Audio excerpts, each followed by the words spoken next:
Hello everybody, welcome to Cosmic Waves Tarot. Thank you so much for being here. Thank you for being part of this community. Thank you for spending some time with me.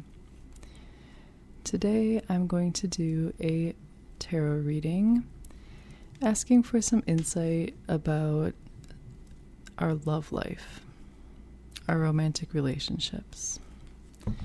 And this reading is specifically designed for if you are feeling stuck or a little stagnant in your relationship, or maybe like nothing is happening in your romantic life.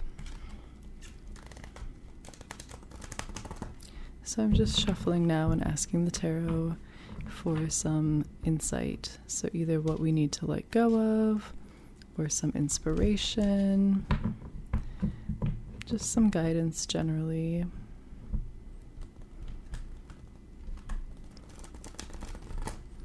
And this reading will be applicable to anyone and everyone who sees it. But if you would like a reading specifically for you, or if there's a situation that you want some insight on, whether it's romantic or otherwise, please do comment below. I love to do community readings, and I feel like reading is the strongest when it is for individuals as well. So don't hesitate to let me know if there's a question you would like my insight on. So I'm just going to shuffle one more time and take the top 3 cards here. We have the King of Wands, the 7 of Swords, and the 7 of Pentacles. So right away I notice that we have a mix of elements. That's always kind of a good sign, I think, because it gives insight into various areas of our life that might be applicable. And right away I also notice that there are no cups. Cups in the tarot traditionally correspond to relationships. It is the card associated with water, so it's all about our internal emotions, relationships, our feelings, our moods. And so because I don't see any water cards here, I right away see that maybe some of that emotional depth is lacking, either in yourself or perhaps you're not finding that in other people. So that off the jump, it sticks out to me. And it makes me think that maybe we need to bring in some more water energy if we're looking for some improvement in our romantic prospects. So let me start here with the 7 of Pentacles.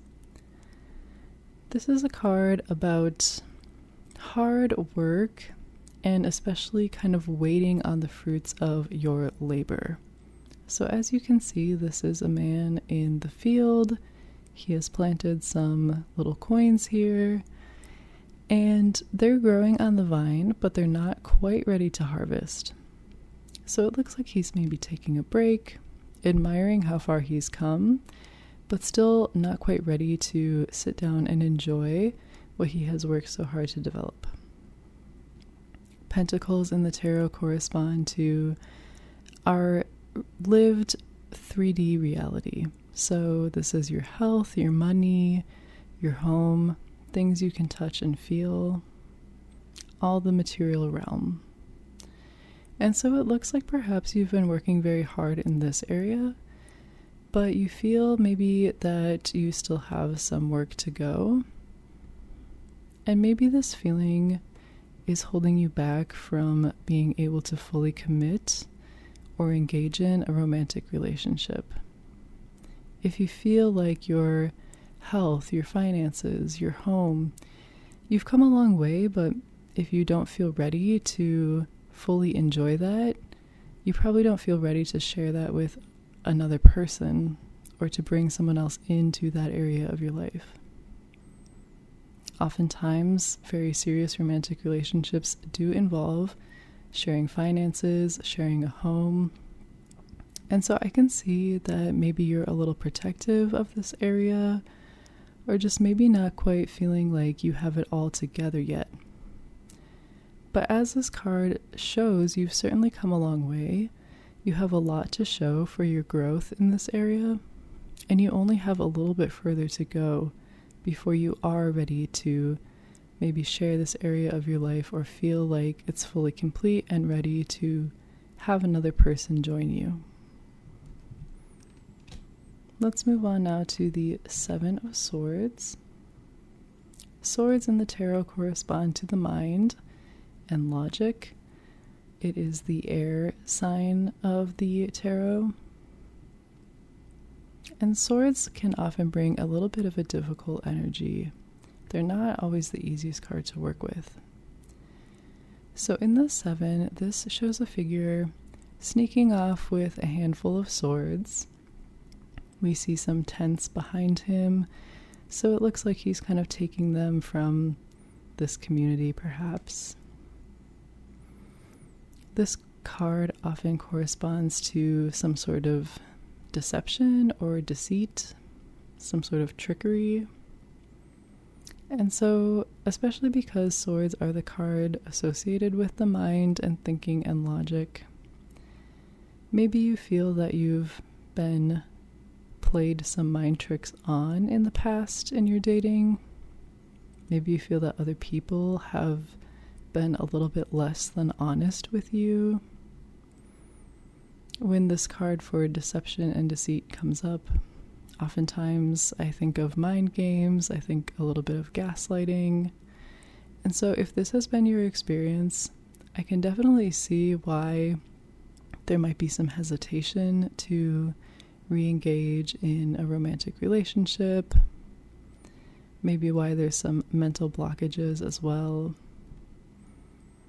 And always in the tarot as well, we have to reflect on our own actions and our own contributions to the energy around us.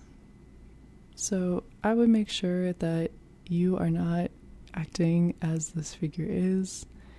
If you're interested in bringing some more vitality into your romantic relationships, it's definitely important not to be deceitful, not to sneak around and play mind tricks on other people.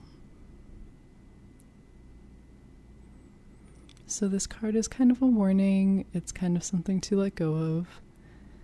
Be fair and be honest, and look out for this type of energy. It's definitely a red flag.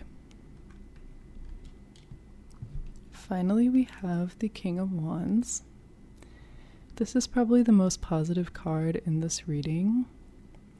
Wands in the tarot signify passion, energy, creativity. Wands are associated with fire in the tarot. And the king, of course, is the most powerful and the traditionally masculine expression of that energy. So the king energy is definitely in control, very decisive, very powerful, able to conduct himself as he wishes. He doesn't really need to answer to anybody. He is on the throne, as you can see, and holding this wand in a very powerful pose. And so it looks like you, if this card is coming up for you, you definitely have the passion, the vitality, the creativity, the energy to share with people. And not only do you have it, but it looks like you're very much in control of this expression in your life. And of course, the king also has to be judicious. So you have to choose carefully who you share this energy with.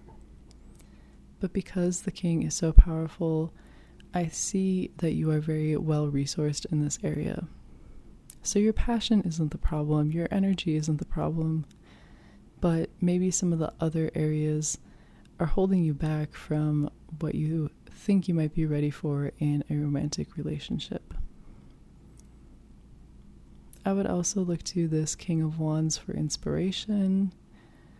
So if you are feeling a little bit stagnant, maybe it is a good way to get the ball rolling to continue with some artistic expression or to engage with some sort of creative community where you can feel empowered and powerful in yourself. Hopefully that will help to attract the right people to you.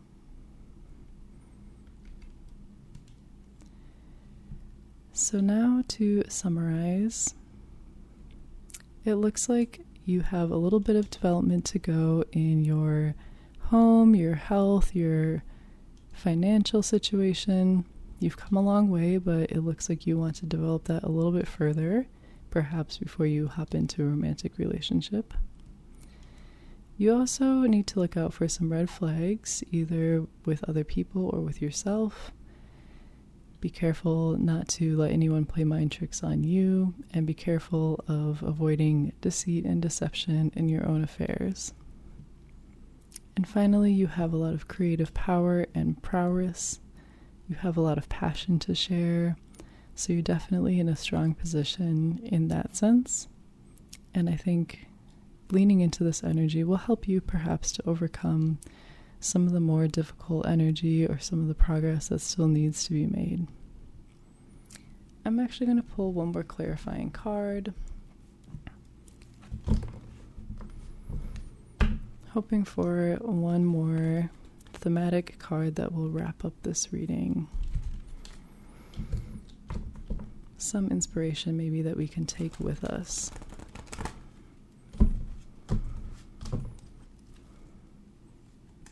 And we have the Star, which is such a wonderful and inspiring card to end this reading with. The Star is all about your wildest dreams and about divine inspiration. The Star in the tarot comes right after the Tower, and so it's kind of a feeling of peace after a very chaotic and turbulent time. The Star is about just thinking big and drawing from your intuition within to reach your goals. So really, I think when the Star comes up, it's telling us to reflect and think about what we truly desire and then to go for it. The Star also is extremely supportive of any endeavors that other people are engaging with. You can see that the figure here is pouring out water onto the earth and into this pond. And so traditionally this is kind of a sense that you are being divinely nourished or guided by some sort of higher power. So I think the Star is a really beautiful reminder that everything is up to the timing of the universe, and that we really have to be clear about our desires and make them known to the universe in order to get some, perhaps, divine help in that area. So whether you believe in this kind of universal energy or not, I think the Star is a really lovely symbol, very powerful, and very positive as well. So I'm very happy to see this come up at the end of the reading, just as a reminder to always look within and a look to what you want, what your heart truly desires, to really guide you as your North Star. So thank you once again for spending some time with me. I hope this reading was insightful and helpful for you. Again, please do subscribe if you enjoy this content, and I'm happy to do individual readings as well. So please comment below if there's anything that I can read for you. I would love to read tarot for you about anything that you might have on your mind. Thank you again, and please look out for the next reading. I'll be doing some more love readings, career, friendship, and I'll also be doing a special reading for the summer solstice coming up. So please do subscribe so that you don't miss those as well. Thank you again, and have a wonderful day.